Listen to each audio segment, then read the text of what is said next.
Sesudah mencapai puncak kejayaan pada abad ke-14, kekuasaan Majapahit berangsur melemah. Setelah wafatnya Hayam Wuruk pada tahun 1389, Majapahit memasuki masa kemunduran akibat konflik perebutan tahta yang menyebabkan daerah-daerah Majapahit di bagian utara Sumatera dan Semenanjung Malaya mulai memerdekakan diri. Semenanjung Malaya menjadi daerah kekuasaan Kerajaan Ayutthaya hingga muncul Kesultanan Malaka yang didukung oleh dinasti Ming.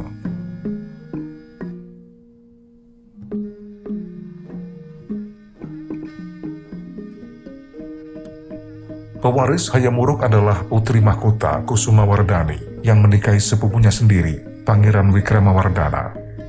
Hayam Wuruk juga mempunyai seorang putra dari selirnya, Wirabumi, yang juga menuntut hak atas takhta. Perang saudara yang disebut Paregreg terjadi selama 5 tahun antara Wirabumi melawan Wikramawardhana. Perang itu akhirnya dimenangkan Wikramawardhana, sementara Wirabumi ditangkap kemudian dipancung. Perang saudara itu melemahkan kendali Majapahit atas daerah-daerah taklukannya di seberang.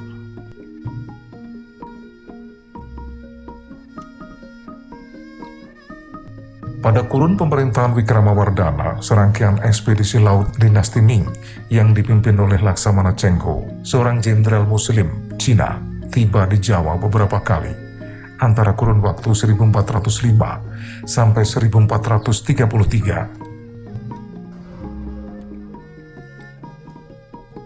Sejak tahun 1430, ekspedisi Cheng Ho telah menciptakan komunitas Muslim Cina dan Arab di beberapa kota pelabuhan di pantai utara Jawa, seperti di Semarang, Demak, Tuban, dan Ampel. Maka agama Islam mulai memiliki pijakan di pantai utara Jawa.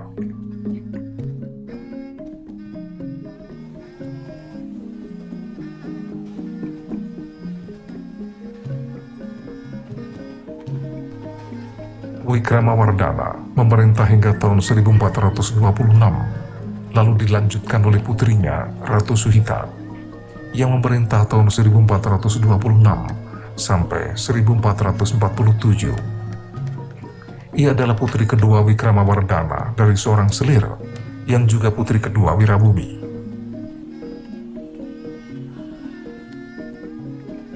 Tahun 1447, Suhita mangkat dan pemerintahan dilanjutkan oleh Kertawijaya, adik laki-lakinya. Ia memerintah hingga tahun 1451.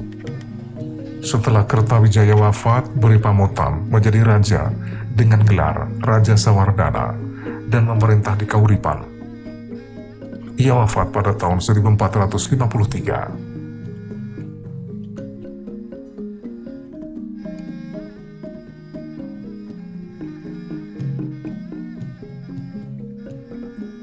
Terjadi jeda waktu 3 tahun tanpa raja akibat krisis pewarisan tahta. Girisawardhana, putra Kertawijaya, naik tahta pada tahun 1456. Ia kemudian wafat 10 tahun kemudian dan digantikan oleh Singawikramawardhana.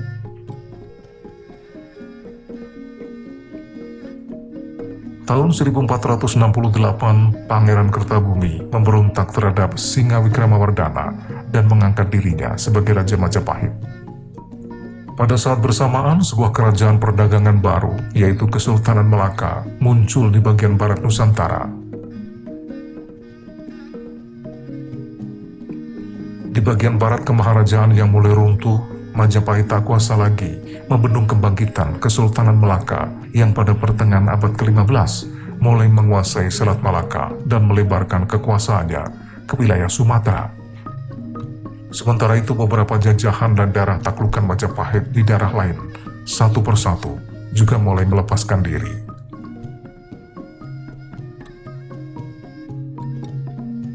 Pada masa pemerintahan Wikramawardhana, daerah kekuasaan Majapahit di Pulau Sumatera hanya tinggal Indragiri, Jambi, dan Palembang. Setelah kematian Wikramawardhana dan masa pemerintahan penerusnya, daerah Indragiri diberikan kepada Mansur Shah dari Malaka sebagai hadiah pernikahannya dengan putri Majapahit. Hal itu jelas semakin mengurangi kendali Majapahit di Sumatera.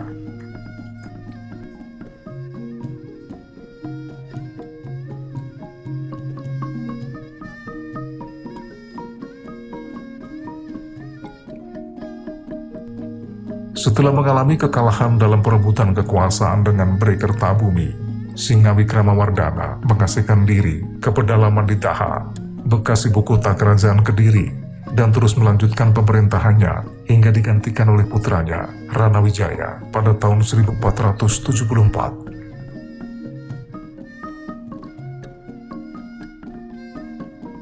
4 tahun kemudian, Ranawijaya mengalahkan Kertabumi dengan memanfaatkan ketidakpuasan umat Hindu dan Buddha atas kebijakan Bhre Kertabumi, serta mempersatukan kembali Majapahit menjadi satu kerajaan.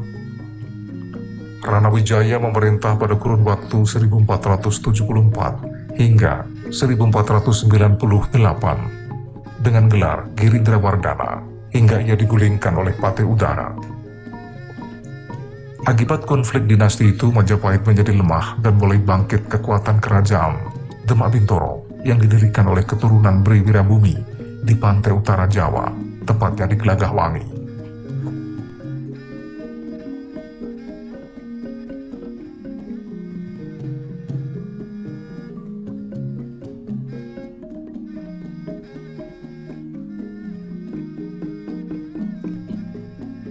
Waktu berakhirnya kemaharajaan Majapahit berkisar pada kurun waktu tahun 1478.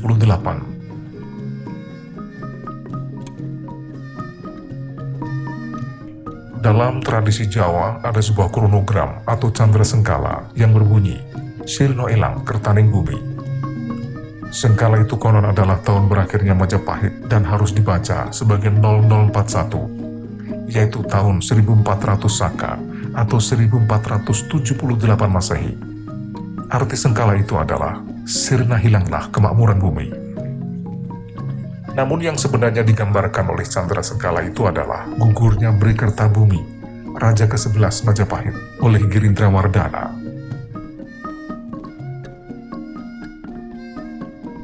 Raden Patah yang saat itu adalah Adipati Demak sebenarnya berupaya membantu ayahnya dengan mengirim bala bantuan yang dipimpin oleh Sunan Ngudung, tapi mengalami kekalahan dan bahkan Sunan Ngudung gugur di tangan Raden Kusel, adik Raden Fatah yang memihak Ranawijaya, hingga para Dewan Wali menyarankan Raden Fatah untuk meneruskan pembangunan Masjid Demak. Hal itu diperkuat oleh prasasti Jiu dan Petat. Ranawijaya mengaku bahwa ia telah mengalahkan Kertabumi dan memindahkan ibu kota ke Daha, Kediri. Peristiwa itu memicu perang antara Ranawijaya dengan Kesultanan Demak karena penguasa Demak adalah keturunan Kertabumi. Pada masa itu Demak sudah menjadi penguasa pesisir Jawa yang dominan, dan mereka mengambil alih kerajaan Jambi serta Palembang dari kekuasaan Majapahit yang telah terpukul dan fokus di pedalaman Pulau Jawa.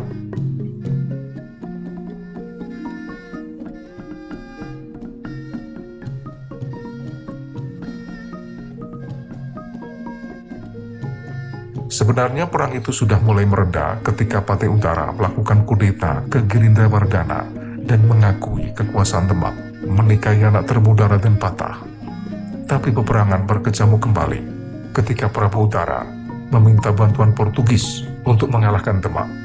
Sehingga pada tahun 1527, Demak melakukan serangan ke Daha yang mengakhiri sejarah Majapahit.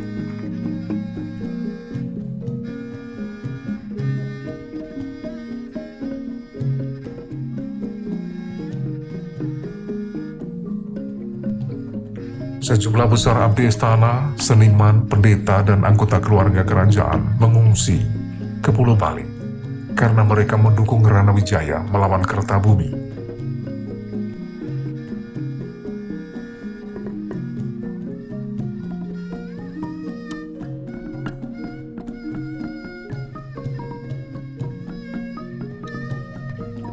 Dengan jatuhnya Daha yang dihancurkan oleh Demak pada tahun 1527, maka pada awal abad ke-16 runtuhlah sisa kerajaan Majapahit.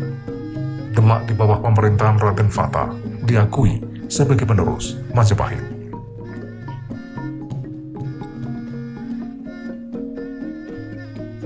Menurut Bapak Tanah Jawi dan tradisi Demak, legitimasi Raden Fatah karena ia adalah putra Raja Majapahit Brawijaya V dengan seorang putri dari Campa. Demak memastikan posisinya sebagai kekuatan regional dan menjadi kerajaan Islam pertama yang berdiri di tanah Jawa.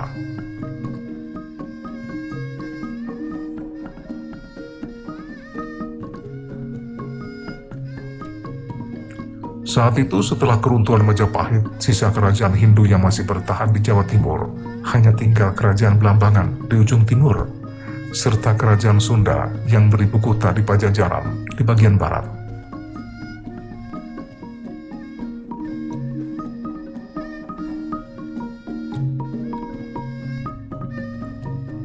Perlahan-lahan Islam mulai menyebar seiring mundurnya masyarakat Hindu ke pegunungan dan ke Bali. Beberapa kantung masyarakat Hindu Tengger hingga kini masih bertahan di kawasan pegunungan Tengger, Bromo, dan di lereng Semeru.